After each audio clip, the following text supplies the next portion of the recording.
તો છોટાઉદેપુરમાં 100 જેટલી dolomite powder ઉત્પાદન કરતી ફેક્ટરીઓ આવેલી છે. આ ફેક્ટરીઓને પથ્થરના ખાણ માલિકો કાચો માલ પૂરો પાડે છે, પરંતુ માલિકો 1 ટન પથ્થર ઉપર 100 રૂપિયા જેટલું ભાડું વધારી દેતા હવે મિલ માલિકોને હડતાળનું ક્ષત્ર ઉગામ્યું છે, જેને કારણે ફેક્ટરી અને મિલમાં કામ કરતા હજારો મજૂરોને વેઠવાનો વારો આવ્યો છે.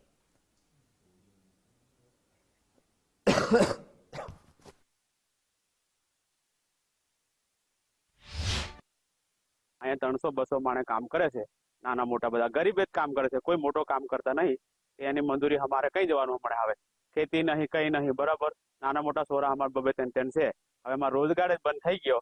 હવે અમારે શું કરવાનું? અમારે ખાવાની હો તકલીફ પડી રહી. હમણે રોજી રોટી હમણે અમારે મળતી નહીં, ખાવાની તકલીફ પડી રહી. હવે આજે ચાલુ થાય કારખાના તો અમારે મળે એવું છે. માઇન્સમાં જે મોટી મોટી માઇન્સો છે એ એન્વાયરમેન્ટ કંટ્રોલના હિસાબે સરકારશ્રી તરફથી એમને હજી છૂટ મળી નથી, અને નાની જેટલી માઇન્સો છે એમના તરફથી ડોલોમાઇટ અમને પૂરતો મળતો નથી. આવા સંજોગોમાં અને માઇન્સ ઉપરથી જે માલ આવવો જોઈએ એ પૂરતા પ્રમાણમાં આવતો નથી. તેના હિસાબે અસહ્ય વધારો થઈ રહ્યો છે. એ અમને બિલકુલ પોષણમાં નથી. એટલા માટે આ મિનરલ્સ અમને ઉદ્યોગ બંધ કર્યો છે.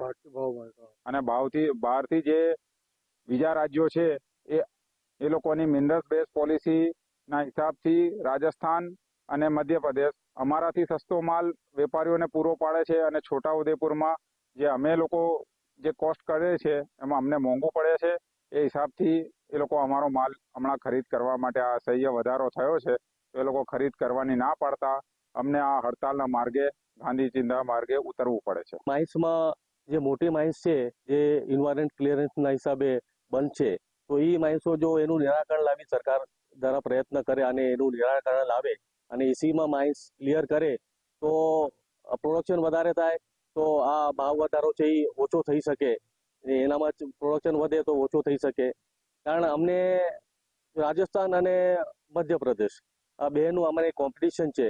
ત્યાં જે અમુક રૂલ્સ છે આરટીઓના ઓવરલોડિંગ છે એ ગુજરાતમાં સ્ટ્રિક્ટલી બંધ છે, પણ મધ્યપ્રદેશમાં એ ઓવરલોડિંગ ચાલે છે. એના કારણે ભાડામાં બહુ મોટો તફાવત પડે છે. એના કારણે અમે સામે વેપારીઓને કોમ્પિટ કરી શકતા નથી, અને અમારો વેપાર એ અન્ય રાજ્યોમાં જાય એવી પૂરેપૂરી ગયેલો છે અને હજી જશે એવી અમે પૂરેપૂરી શક્યતા છે. ડોલોમાઇટ કારખાનાવાળાએ 16 તારીખથી અચોક્કસ મુદતની હડતાળ પાડી છે.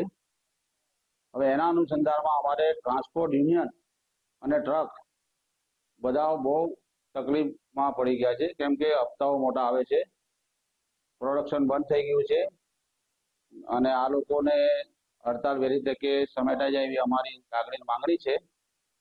હવે ઉદયપુરમાં 150 થી 200 ગાડીનું રોજનું ટર્નઓવર છે ભરાવાનું, અને મજૂર વર્ગ બી આના ઉપર પોષણાનું થાય છે. હવે માઇન્સ એસોસિએશન વાળાએ કંઈક 80 રૂપિયાની માંગણી કરી છે, અને આ લોકોએ 40-50 રૂપિયા મિનરલ એસોસિએશન વાળાએ કીધું છે. જો એકબીજાને સમજી જો વહેલા તકે સમાધાન થાય તો આ રોજી રોટી બહુ છોટાઉદેપુરના ડોલોમાઇટ ઉદ્યોગ સિવાય બીજો કંઈ છે નહીં. અમારો જે ભાવ વધારો છે એ તદ્દન નજીવો છે. 70 રૂપિયા અમે ભાવ વધારો માંગ્યો છે. અમે બી ગામની લાગણી સાથે જોડાયેલા છીએ. અમે બી જાણીએ છીએ કે આ હડતાલ અને બંધ થવાથી શ્રમિક વર્ગ, વેપારી વર્ગ, ટ્રાન્સપોર્ટ એસોસિએશન અને બધાને મુશ્કેલી પડે છે. તો અમને આશા છે કે ટૂંક સમયમાં અમારા આ નિકાલ અમારા એક ટેબલ પર બેસીને બંને પક્ષ મળીને કરી લેશે. છોટાઉદેપુર જિલ્લામાં જીવાદોરી સમાન જોવાતો ડોલોમાઇટ ઉદ્યોગ, જે છોટાઉદેપુર જિલ્લામાં મોટા પ્રમાણમાં શ્રમિક વર્ગ તેમજ ટ્રાન્સપોર્ટેશન વેપારને રોજગારી પૂરું પાડનારું સાબિત થઈ રહ્યું છે. માઇન્સ એસોસિએશન દ્વારા ભાવ વધારો કરવામાં આવતા મિનરલ્સ એસોસિએશન દ્વારા તે ભાવ વધારાનો અસ્વીકાર કરી અને પોતાની મિનરલ્સોને તાળા મારી દેવામાં આવ્યા છે.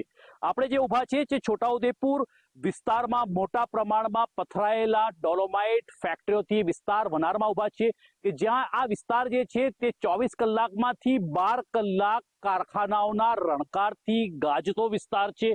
જે હાલ કારખાનાઓ બંધ કરી દેવામાં આવતા, જેના ઉપર ખંભાતી તાળા મારી દેવામાં આવતા સૂનકાર ભાસી રહ્યો છે, જેની તીવ્ર અસર હાલ તો ટ્રાન્સપોર્ટેશન વેપાર ઉપર નોંધાઈ રહી છે, તેમજ શ્રમિક વર્ગ ઉપર નોંધાઈ રહી છે. તેઓ મીટ માંડીને બેઠા છે કે ક્યારે આ હડતાળ સમેટાશે ને તેઓની રોજીરોટીનો સ્ત્રોતના વિકલ્પો ખુલ્લા થશે. તૌફિક શેખ, ગુજરાત ફર્સ્ટ, છોટાઉદેપુર.